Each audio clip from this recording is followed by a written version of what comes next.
Mekke'de okup жүргөнүбүздө Чубак устаз бизге өтө көп эскертет эле. Вакыт деп. Меккеге ким барса билет, Меккеде светофорлор узак жанат, 2 мүнөт, ажылыкта 5 мүнөт, 10 мүнөт жанат. Анан пробка болот.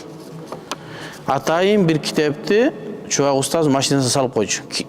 Ошол машинада окула турган китеп, ал башка жерде окулбайт ал китеп. Биз да ошондой бир китеп салып койгонбуз. Танакудат аль-Албани аль-Вадихат деген китепти Шейх Хасан ас-Саккафтын. Ошол 3 томдук китеп. Ошол 3 томдук китепти светофордо окуп бүтүргөнмүн.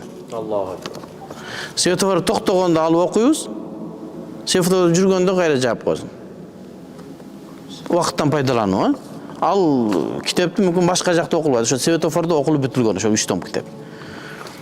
Чай ичкенде атайын неме кылып коет элем. Чай ичкенде Шейх Саид Нурсинин Калимат деген китеби бар. Ошонун түркчөсү атайын биздин бир туугандар алып берген.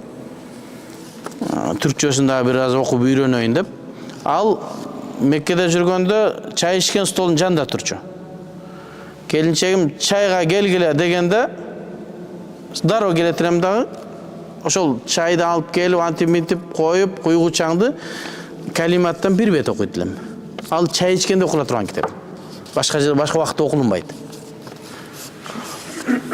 Ошондой болуп адамдар ар бир нерсесине өзүнө убакыт коюш керек китеп окууну. Бизде мисалы үчүн өмүр деген бир инибиз бар.